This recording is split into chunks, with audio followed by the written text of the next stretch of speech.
बिस्मिल्लाहिर्रहमानिर्रहीम। अस्सलाम वालेकुम दोस्तों, एक नई वीडियो के साथ हाजिर हैं। चले अपनी वीडियो स्टार्ट करते हैं। लॉकहीड मार्टिन का सन ऑफ ब्लैकबर्ड यानी कि SR-72 दुनिया का तेज तरीन त्यारा होगा और 2025 के अंदर इसकी फर्स्ट फ्लाइट कंडक्ट की जाएगी। इस त्यारे की स्पीड 4000 माइल्स पर आवर से ज्यादा होगी। इस बात का वादा लॉकहीड मार्टिन आपसे करती है। जैसा कि आपको पता है कि बहुत सी एयर फोर्सेज और बहुत सी मिलिट्रीज जो होती हैं वो ब्लैक प्रोजेक्ट्स पे काम कर रही होती हैं। खासतौर पर अमेरिका के अंदर तो ये बहुत ज्यादा आम है कि बहुत से ऐसे ब्लैक प्रोजेक्ट्स जो हैं वो चल रहे होते हैं जिनकी फंडिंग जो है वो पब्लिक नहीं की जाती और ना ही उन प्रोजेक्ट्स के बारे में दुनिया को कोई इन्फॉर्म किया जाता है। लेकिन ये हाई टेक प्रोजेक्ट्स होते हैं जिनके ऊपर अमेरिकन मिलिट्री और डार्पा जो है वो काम कर रही होती है। SR-72 भी बिल्कुल इसी किस्म का ही एक प्रोजेक्ट है। खैर ये एक ऐसा प्रोजेक्ट है जिसको आज से कुछ साल पहले लॉकहीड मार्टिन ने एडमिट कर लिया था और उन्होंने ये पब्लिकली अनाउंस कर दिया था कि हम एक SR-72 के ऊपर काम कर रहे हैं। बेसिकली इसका नाम SR-72 शायद ना हो, लेकिन इस जहाज की प्रेजेंस के बारे में लॉकहीड मार्टिन ने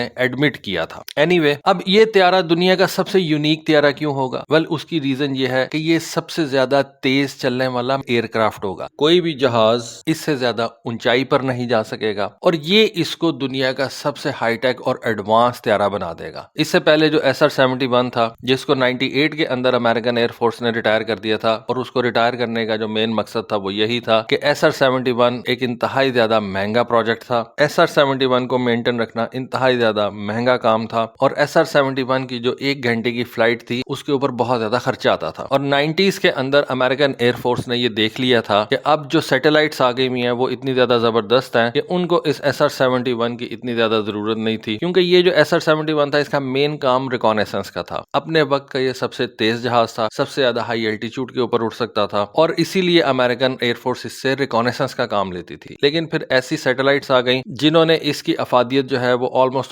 खत्म कर दी और इस जहाज से जो अमेरिकन एयरफोर्स काम लेती थी और उसके ऊपर जितना खर्चा आता था उसके मुकाबले में एक सैटेलाइट जो थी वो अमेरिकन एयरफोर्स को सस्ती पड़ती थी। तो इस वजह से अमेरिकन एयरफोर्स ने SR-71 प्रोजेक्ट को खत्म कर दिया। लेकिन अमेरिकन ने इस SR-72 जहाज के ऊपर काम जारी रखा और ये एक बेसिकली जो जिस तरह कहते हैं ना एक अफसानवी किरदार होता है, इसको बिल्कुल उस तरह से जिंदा रखा गया। यानी कि इसके बारे में खबरें भी आती थी लेकिन अमेरिकन एयरफोर्स मानती भी नहीं थी कि वो इस तरह का कोई जहाज तैयार कर रही है। बताया जाता है कि SR-72 एक ऐसा जहाज होगा जो कि हर तरह से SR-71 ब्लैकबर्ड को पीछे छोड़ देगा। डिजाइन के अंदर भी, लॉन्ग और सस्टेन्ड हाइपरसोनिक फ्लाइट को भी, और उसके अलावा एल्टीट्यूड के अंदर भी ये SR-71 से ऊपर ही जाएगा। लॉकहीड मार्टिन जो कि एक बहुत बड़ी कंपनी है उसका एक विंग है जिसको बोला जाता है स्कंक वर्क्स। और लॉकहीड मार्टिन जितने भी ये एडवांस प्रोजेक्ट्स तैयार करती है, ब्लैक प्रोजेक्ट्स तैयार करती है, वो ज्यादातर स्कंक वर्क्स के अंदर तैयार किए जाते हैं। SR-72 के बारे में भी यही बताया जाता है कि इसको स्कंक वर्क्स के अंदर तैयार किया जा रहा है जो कि एक बेसिकली गेम चेंजर होगा अमेरिकन एयरफोर्स के लिए। कई लोग तो ये कह रहे हैं कि इसका जो कॉकपिट है वो बेसिकली ह्यूमनलेस होगा, यानी कि ये जो SR-72 है ये बेसिकली एक ड्रोन ही होगा, क्योंकि इतनी ज्यादा स्पीड और इतने ज्यादा एल्टीट्यूड के ऊपर ह्यूमंस जो है वो ज्यादा देर तक सस्टेन नहीं रख सकेंगे अपने आप को। ह्यूमन बॉडी जो है वो ज्यादा देर तक अपने आप को सस्टेन नहीं रख सकेगी, क्योंकि आज तक की तारीख में किसी भी ह्यूमन ने हाइपरसोनिक स्पीड के साथ फ्लाई नहीं किया। शायद इसीलिए एनालिस्ट का मानना यह है कि SR-72 एक ह्यूमनलेस कॉकपिट के साथ आएगा, यानी कि ये एक बेसिकली ड्रोन होगा। ये SR-72 जहाज गैर मामूली रफ्तार और स्ट्रेटेजिक अहमियत का हामिल होगा और ये 2 कॉन्टिनेंट्स के दरमियान का फासला घंटों में अचीव कर लेगा। अगर ये अमेरिका से उड़ के यूरोप जाता है तो ये फासला सिर्फ ये 1.5 घंटे में जो है वो पार कर लेगा। वैसे अगर आप SR-71 को देख लें जिससे इंप्रेस होकर इस SR-72 को तैयार किया जाएगा तो आपको SR-71 को देख के ये यकीन करना बहुत ज्यादा मुश्किल हो जाता है कि ये 1960s की टेक्नोलॉजी था। आज भी SR-71 जैसा जहाज दुनिया के किसी और मुल्क ने तैयार नहीं किया, किसी और दुनिया की कंपनी ने तैयार नहीं किया। एक नॉर्मल जो कमर्शियल प्लेन होता है, एमिरेट्स का हो गया, PIA का हो गया या किसी और एयरलाइन का, ये 34-35 हजार फुट की बुलंदी तक जा सकता है, जबकि ये जो SR-72 होगा ये एक कमर्शियल प्लेन से 50,000 फुट